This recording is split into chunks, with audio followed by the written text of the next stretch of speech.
अवैध खनन करना एक जुर्म है, कानूनी तौर पे जो है वो एक जुर्म है।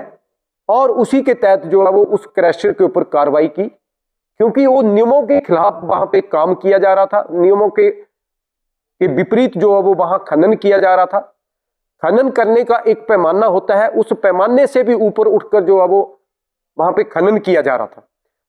जब जांच पड़ताल हुई और जब पुलिस ने एक केस दर्ज किया, जो हमारे सेशन कोर्ट में केस चला, और जो अपराधी थे, जो उसमें लोग मौजूद थे, जो मालिक थे और जो अधिकारी उसमें मौजूद थे, उन्होंने अग्रिम जमानत के लिए हमारा जो हाई कोर्ट है उसमें अपील की। लेकिन हाई कोर्ट ने भी उनकी अपील को खारिज किया। वो इसलिए खारिज किया क्योंकि जो न्यायालय ने जो अपराध की गंभीरता को देखते हुए उस अपील को खारिज किया, और पुलिस की जो कार्रवाई थी, पुलिस ने जो तथ्य जुटाए थे, उसी को आधार मानते हुए हाई कोर्ट ने भी उस जांच को, उस अपील को खारिज किया जो अग्रिम जमानत के लिए अपराधियों ने वहां दायर की थी। जब वो अपील खारिज हो गई, उसके बाद भी पुलिस ने अपराधियों को समय दिया, और जो अपराधी थे, जो उसमें लोग संलिप्त थे, उन्हें जो वो सुप्रीम कोर्ट जाने का मौका दिया, और वो लोग सुप्रीम कोर्ट भी गए।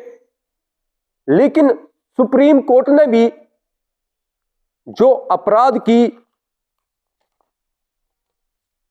और जो पुलिस की जो कार्रवाई थी, जांच थी, उसको देखते हुए और अपराध की गंभीरता को देखते हुए वहां से भी जो है वो उनकी अपील रद्द हुई। और पुलिस ने पूरी जो कानून की जो एक प्रक्रिया होती है उसी को मानते हुए, उसी को देखते हुए, और जो समय अवधि उसमें तय थी उसके ऊपर जो है वो पूरा अमल किया। और राजेंद्र राणा जी जो है वो 15-20 लोगों को कल थाना में लेकर गए हैं। तो मैं तो यहां तक भी कहना चाहता हूं कि जो लोग उनके साथ गए हैं उनका भी पुलिस रिकॉर्ड में जो है वो कई मुकदमा में जो है वो नाम दर्ज है। तो ऐसे लोगों को थाने में ले जाना और अपराधियों से मिलाना, ये कहां से जो है वो आने वाले समय में किस तरह की ओर ले जाता है, ये आप सबके सामने है।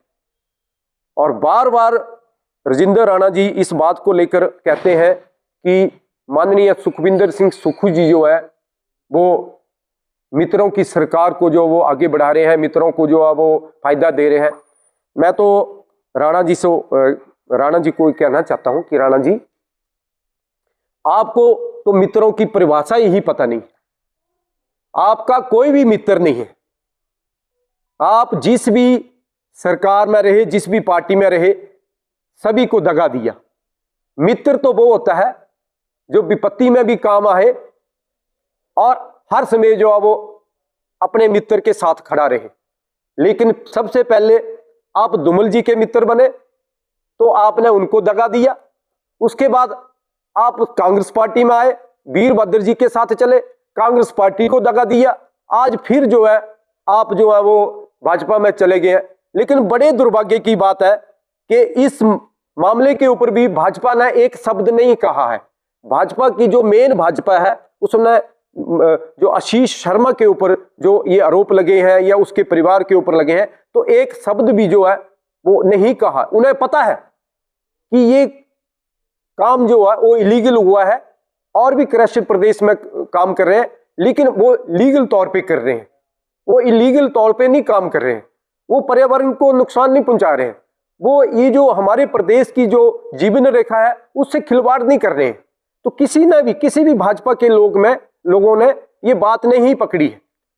कोई भी जो है वो प्रदेश का नेता जो इस पक्ष में नहीं आया। सिर्फ वो लोग आए हैं जो जुंडली जो है, चोरों की जो जुंडली इकट्ठी हुई थी, जिन लोगों ने पहले कांग्रेस पार्टी को दगा दिया, अब जो है वो डुबोने का काम जो है वो भाजपा को करेंगे। पूर्व में जो विधायक रहे हैं सुजानपुर से, उन्होंने एक बात कही कि मैं सुजानपुर काफ़ी बचपन से मैं वहाँ रह रहा हूँ और बचपन से मैंने देखा कि वहाँ पे ऐसा कोई भी काम नहीं होता, इलीगल काम नहीं होता है। तो मैं उनसे ये पूछना चाहता हूँ कि अगर इलीगल काम नहीं था तो जो सुप्रीम कोर्ट है, तो सुप्रीम कोर्ट कोई प्रदेश के अधीन नहीं है। सुप्रीम कोर्ट में जो है वो भाजपा की, केंद्र में भाजपा की सरकार है। भाजपा की सरकार से जो है आप मदद ले सकते थे।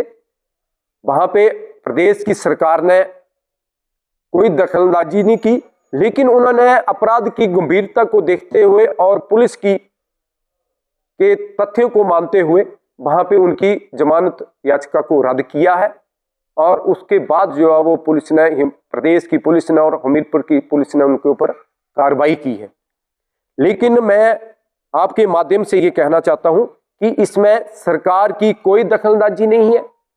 सरकार जो है वो जो अपराधी है उनके ऊपर पूरी तरह कार्रवाई करने के लिए जो बाध्य है। और उन्होंने, प्रदेश सरकार ने भी कहा है कि जो अपराधी है उसके ऊपर पूरी कार्रवाई होनी चाहिए, तथ्यों के ऊपर होनी चाहिए।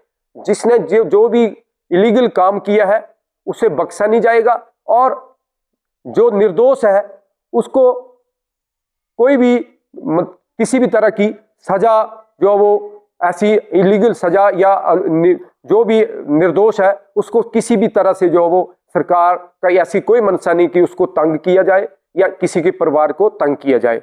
जांच होनी चाहिए, निष्पक्ष जांच होनी चाहिए। अगर ये दोषी है तो इन लोगों को सजा मिलनी चाहिए, निर्दोष है तो निर्दोषों को जो है वो बिल्कुल पाक साफ जो इनको माफी मिलनी चाहिए। ये मेरा आपके माध्यम से पुलिस से भी ये मांग है।